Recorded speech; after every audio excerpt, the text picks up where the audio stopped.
N Sreekumar, Mahagathbandhan മഹാസഖ്യം വല്ലാതെ നിരാശപ്പെടുത്തിയല്ലോ. കോൺഗ്രസും വല്ലാതെ പിന്നിലാണ്. കഴിഞ്ഞ തവണ 19 സീറ്റിൽ ജയിച്ചിരുന്നു. ഇപ്പോൾ അതിനടുത്ത് പോലും എത്താനും കഴിഞ്ഞിട്ടില്ല. നോക്കൂ ശരത്തെ, ഇത് ബീഹാർ തെരഞ്ഞെടുപ്പ് സത്യത്തിൽ ഒരു രാഷ്ട്രീയ വിദ്യാർത്ഥി എന്ന നിലയ്ക്ക് ഉത്കണ്ഠപ്പെടുത്തുന്നില്ല എന്നുള്ളതാണ്. സാധാരണ ഇതിൻ്റെ മുൻകാലങ്ങളിലൊക്കെ നമുക്കിങ്ങനെ ഒരു വലിയ ഭൂരിപക്ഷത്തിലേക്ക് കോൺഗ്രസ് ഇതര സഖ്യം മുന്നേറുമ്പോൾ ഒരു ഉത്കണ്ഠ ഉണ്ടാകുമായിരുന്നു. പക്ഷേ ഇപ്പോൾ അത് ഉത്കണ്ഠ ഉണ്ടാകുന്നില്ല. എനിക്ക് തോന്നുന്നത് ഈ രാഹുൽ ഗാന്ധിയൊക്കെ 1-2 ഘട്ടങ്ങളിൽ നടത്തിയ ഈ വോട്ട് ചോരി പത്രസമ്മേളനം മനസ്സിൽ കിടക്കുന്നതുകൊണ്ടായിരിക്കാം. ഇങ്ങനെ ഒരു ഭൂരിപക്ഷത്തിലേക്കൊക്കെ NDA സഖ്യം ബീഹാറിൽ പോകുമെന്ന് കരുതിയിരുന്നില്ല. കാരണം എന്താണെന്ന് വെച്ചാൽ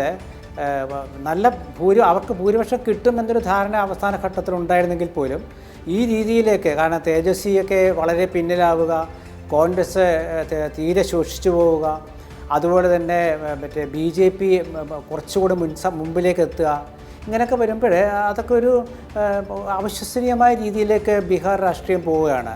നമ്മൾ പറയാറുള്ള പോലെ ഒരു അക്കാഡമിക് നിലവാരമുള്ള രാഷ്ട്രീയം വെച്ചുകൊണ്ട് നമുക്ക് ബീഹാറിലത്തെ തിരഞ്ഞെടുപ്പ് പോരാട്ടത്തിനെ വിലയിരുത്താൻ കഴിയില്ല. വർഷങ്ങളായിട്ട് അങ്ങനെയാണ്.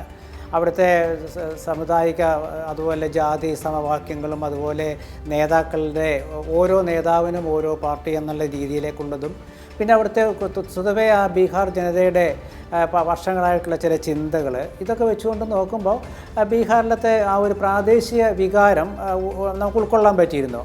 അതുകൊണ്ട് ദേശീയ പാർട്ടികൾക്ക് BJPയെ പോലെ കടന്നുചെല്ലാൻ കോൺഗ്രസ്സിന് ഇനി അവിടെ പറ്റില്ല. കാരണം എന്താ വെച്ചാൽ കോൺഗ്രസ്സിന് അങ്ങനെ ഒരു ബീഹാർ സംസ്ഥാനം എന്ന രീതിയിലേക്ക് ഒരു രാഷ്ട്രീയം കൊണ്ടുവരാൻ പറ്റില്ല.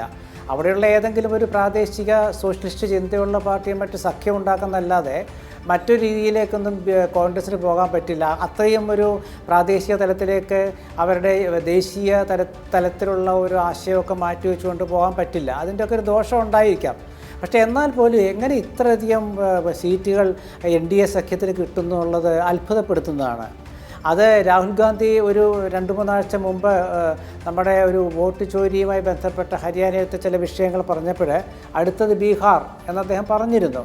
അപ്പോൾ അന്ന് പറഞ്ഞത് മുൻകൂർ ജാമ്യം എടുത്തു രാഹുൽ ഗാന്ധി എന്നാണ്. അപ്പോൾ മുൻകൂർ ജാമ്യം എടുത്തു എന്നുള്ള ആക്ഷേപം കേട്ടിട്ടും അത് പറഞ്ഞിരിക്കുകയാണ് അദ്ദേഹം. ഇന്നിപ്പോൾ കോൺഗ്രസ് അത് പവൻ ഖേരെ പറഞ്ഞിട്ടുണ്ട്, അത് തെരഞ്ഞെടുപ്പ് കമ്മീഷനും ജനങ്ങളും തമ്മിലുള്ള ഒരു മത്സരമായിരുന്നു. അങ്ങനെയൊക്കെ പറയണമെങ്കിൽ ഒരു ദേശീയ കക്ഷിക്ക് അങ്ങനെയൊക്കെ പറയണമെങ്കിൽ അവർക്കും അതൊക്കെ ചിലത് മനസ്സിലാക്കിയിട്ടുണ്ട് എന്നുള്ളതാണ്. അപ്പോൾ ഇവിടെ നമ്മളെ സംബന്ധിച്ചിടത്തോളം ഇപ്പോൾ ഒരു ഇത് വന്നല്ലോ, ഒരു സർവേ വന്നു. ഈ സർവേയിലൊക്കെ മുൻതൂക്കം പ്രവചിച്ചപ്പോൾ ചില 1-2 സർവേകൾ ഇഞ്ചോടിഞ്ഞെന്നൊക്കെ പറഞ്ഞപ്പോൾ സത്യത്തിൽ ഞാനൊന്നും അത് വിശ്വസിച്ചിട്ടേ ഇല്ല. കാരണം എന്ന് വെച്ചാൽ ബീഹാർ രാഷ്ട്രീയം നമുക്ക് നന്നായിട്ട് അറിയാം. നിതീഷ് കുമാറിൻ്റെ ആ ഒരു ഭരണപരമായ നിതീഷ് കുമാർ ഈ സ്ത്രീകൾക്കിടയിൽ ഉണ്ടാക്കിയിട്ടുള്ള ഒരു സ്വാധീനമുണ്ട്. അത് മറ്റേ ഒരു വായ്പയാണെന്നാണ് വേറെ രീതിയിൽ പറഞ്ഞത്. എന്തായാലും 10,000 രൂപ സ്ത്രീകളുടെ അക്കൗണ്ടിലേക്കൊക്കെ ഇട്ടെടുത്ത് മുമ്പ് അങ്ങനെയൊക്കെ ഒരു മുഖ്യമന്ത്രി റോസ്ഗാർ യോജന എന്നൊക്കെ ഒരു പദ്ധതിയൊക്കെ ഉണ്ടാക്കി അദ്ദേഹം വളരെ ശ്രദ്ധ പിടിച്ച് പറ്റിയിട്ടുണ്ട്.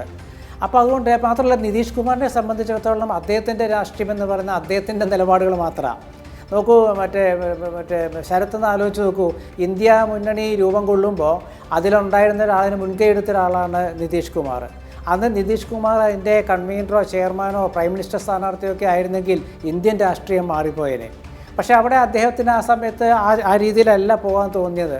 അതുകൊണ്ട് അദ്ദേഹം എന്ത് ചെയ്തെന്ന് വെച്ചാൽ നേരെ പോയിട്ട് NDA സഖ്യത്തിൻ്റെ ഒപ്പം ചേർന്നു. NDA സഖ്യത്തിൻ്റെ ഒപ്പം കോൺഗ്രസ് അദ്ദേഹത്തിന് ആ സ്ഥാനം നൽകാതിരുന്നതല്ലേ?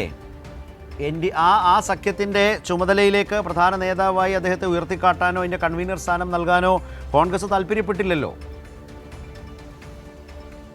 അതെ, അന്നത്തെ രാഷ്ട്രീയ സാഹചര്യം എങ്ങനെയായിരുന്നു? കാരണം നിതീഷ് കുമാറിൻ്റെ ആ ഒരു രാഷ്ട്രീയത്തെക്കുറിച്ച് നന്നായിട്ട് അറിയുന്നവരാണ് നമ്മുടെ എല്ലാ പാർട്ടികളും.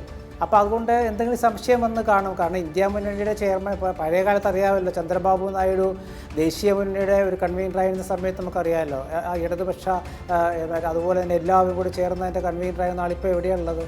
അപ്പോൾ അതുകൊണ്ട് ചില സംശയങ്ങൾ വന്നാൽ ചിലപ്പോൾ ചില സ്ഥാനങ്ങളിലേക്ക്, പ്രത്യേകിച്ച് കോൺഗ്രസ് ഉൾപ്പെടുന്ന അല്ലെങ്കിൽ കമ്മ്യൂണിസ്റ്റുകൾ ഉൾപ്പെടുന്ന ഒരു ദേശീയ മുന്നണി എന്നൊക്കെ പറയുമ്പം അതിനൊരു ഇടതുപക്ഷ സ്വഭാവം പൊതുവേ വരും. കോൺഗ്രസിൻ്റെ കമ്മ്യൂണിസ്റ്റ് പാർട്ടികളുടെ ഒരു വൈരം എന്ന് പറയുന്നത് കേരളത്തിലും മാത്രം ഒതുങ്ങുന്ന ഒന്നാണല്ലോ. അപ്പോൾ ദേശീയ തലത്തിൽ വരുമ്പോൾ അവർക്കൊരു പൊതുവേ ഉള്ള ഇടതുപക്ഷ മൂവ്മെൻറ്റ് എന്ന രീതിയിൽ വരുമ്പോൾ അതിൻ്റേതായ ചില താല്പര്യങ്ങളൊക്കെ വരും.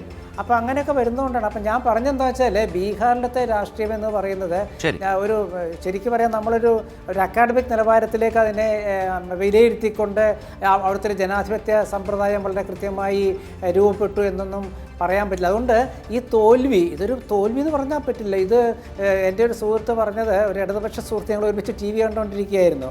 അദ്ദേഹം പറഞ്ഞത് ടി വിയിലേക്ക് നോക്കാൻ പറ്റുന്നില്ല എന്നാണ്. പക്ഷേ അപ്പോഴും എനിക്കൊരു ഉത്കണ്ഠ ഇതിൽ വന്നില്ല.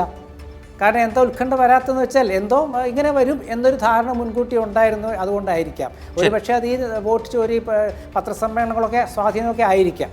ശരി.